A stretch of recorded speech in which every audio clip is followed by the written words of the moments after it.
ఆదాము తన భార్య అయిన హవ్వను కూడినప్పుడు ఆమె గర్భవతి అయి కయీనును కని యెహోవా దయ వలన నేనొక మనిషిని సంపాదించుకున్నాను అనెను.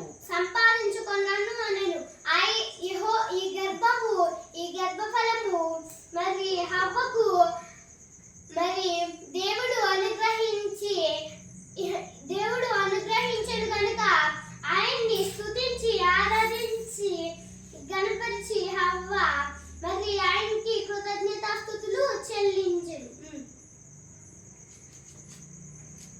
తరువాత ఆమె అతని తమ్ముడగు హెబెలును కనెను. హెబెలు గొర్రెల కాపరి, కయీను భూమిని సేద్యపరచువాడు. మరి కయీను ఇక్కడ గొర్రెల కాపరి, మరి కయీను హెబెలు గొర్రెల కాపరి, కయీను భూమిని సేద్యపరచువాడు. కొంతకాలమైన తరువాత కయీను పొలము పంటలో కొంత యెహోవాకు అర్పణగా తెచ్చెను. హెబెలు కూడా తన మందలో తొలిచూలున పుట్టిన వాటిలో క్రొవ్విన వాటిని కొన్ని తెచ్చెను. యెహోవా హెబెలును అతని అర్పణను లక్ష్యపెట్టెను. ఆయన మరి ఇద్దరు అన్నదమ్ములు కూడాను మరి అర్పణలు చేశారు. కానీ యెహోవా మరి యెహోవా హెబెలును అతని అర్పణను లక్ష్యపెట్టెను. ఇక్కడ మరి హెబెలు మరి తొలిచూలును పుట్టి వాటిని క్రొవ్విన వాటిని హెబెలు మరి తెచ్చారు. ఆయన గొర్రెల కాపరి కాబట్టి ఆ గొర్రెలలో కొన్ని క్రొవ్విన వాటిని తొలిచూలును పుట్టిన వాటిలో క్రొవ్విన వాటిని ఆయనకి తెచ్చారు. మరి కయీను కూడా అర్పణలు ఇవ్వాలని మరి ఆయన పొలం పంటలో కొంత యెహోవాకు అర్పణగా తెచ్చాడు. మరి హెబెలు పంట మరి యెహోవా మరి ఆశీర్వదించి మరి కయీను అర్పణను ఆయన లక్ష్యపెట్టి ఆయనకి ఆశీర్వాదం కలుగా చేశాడు. మరి కయీను మరి హెబెలు అర్పణ మరి విశ్వాసంతో ఇచ్చాడు కాబట్టి లక్ష్యపెట్టి ఆయనకి మరి ఆశీర్వాదం కలుగజేశాడు. మరి కయీను కూడా ఇచ్చాడు కానీ మరి ఆ అర్పణ యెహోవా లక్ష్య పెట్టలేదు, ఎందుకంటే విశ్వాసముతో ఇయ్యలేదు.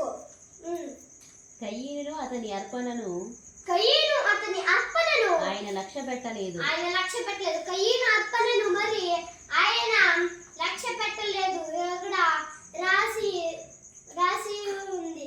మన దేవుడైన యెహోవా మనతో ఈ రాత్రి మరి మాట్లాడుచు ఆయన మనం కూడా విశ్వాసంతో ఉండాలని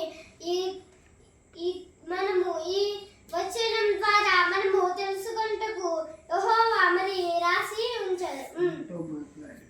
కాబట్టి కయీనుకు మిక్కిలి కోపము వచ్చి అతడు తన ముఖము చిన్నబుచ్చుకొనగా యెహోవా కయీనుతో నీకు కోపమేలా?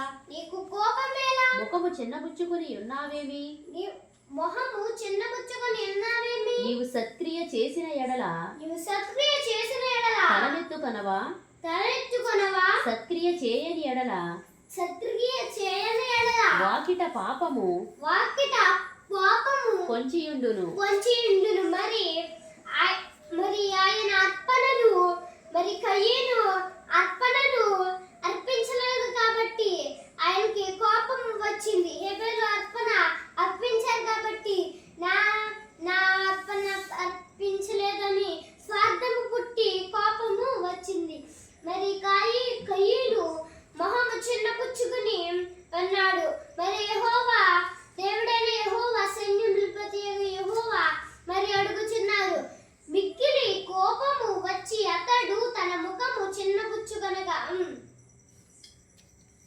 నీ యెహోవా నీవు సత్క్రియ చేసిన ఎడల తలనెత్తుకొనవా? నీవు సత్క్రియ చేసిన ఎడల తలనెత్తుకోవా? సత్క్రియ చేయని ఎడల సత్క్రియ చేయని ఎడల వాకిట పాపము పొంచియుండును. వాకిట పాపము పొంచియుండును. మరి ఇక్కడ సత్క్రియ చేసిన ఎడల తలనెత్తుకొనువా అని దేవుడైన యెహోవా మరి కయీనుతో మాట్లాడుచూ ఉన్నాడు. సత్క్రియ చేయని ఎడల వాకిట పాపము పొంచియుండును. మరి సత్క్రియ చేయకపోతే మరి మన వాకిట ఆయన వాకిట పాపము పొంచి ఉందని దేవుడైన యెహోవా తెలియజేస్తున్నారు. నీ ఎడల దానికి వాంఛ కలుగును. నీవు దానిని ఏలుదువనెను.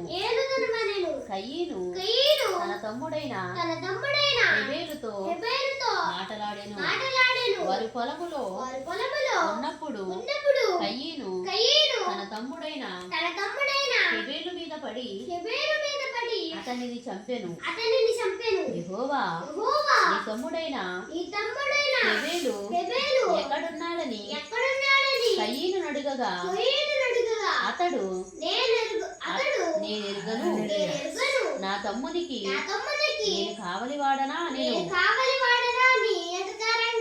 మరి యెహోవాతో మాట్లాడిన మరి కయీను అర్పణ ఆయన యెహోవా అర్పించలేదు కనుక ఆయన కోపం వచ్చి చిన్నపుచ్చుకొని సత్క్రియ చేసి మరి తలనెత్తుకోకుండా మరి అన్నాడు. మరి హెబెలు అర్పణ అర్పించాడు కాబట్టి తన మీద స్వార్థం పుట్టి తన మీద చాలా కోపం వచ్చి మరి కయీను మరి ఆయన తమ్ముడైన హెబెలుతో మాట్లాడుతూ పొలంలోకి తీసుకుని వెళ్ళి ఆయనను చంపి ఆయన రక్తము ఆయన పొలములో ఉంచి అక్కడ పొలములో చంపి ఆ రక్తము అక్కడ ఉంది. మరి దేవుడైన యెహోవా మరి కయీనుతో మాట్లాడుచూ ఉండగా మరి నేను కావలిన వాడనా నా తమ్ముడికి నీవు అడుగుచున్నావు అని మరి అడిగాను. అప్పుడు ఆయన నీవు చేసిన పని ఏమిటి? నీ తమ్ముని రక్తము యొక్క స్వరము నేలలో నుండి నాకు మొరపెట్టుచున్నది. మరి మనం కూడా మరి హెబెలు చనిపోయినా కూడా తన రక్తము ఆయన మరి హెబెలు ఎలా మొరపెట్టాడో తన రక్తము కూడా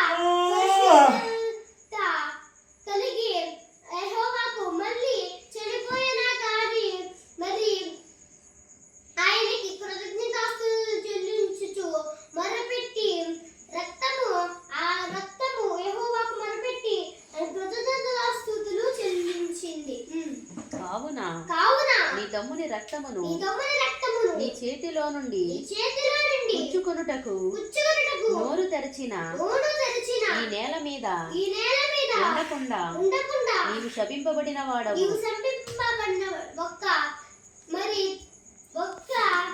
మరి అర్పణ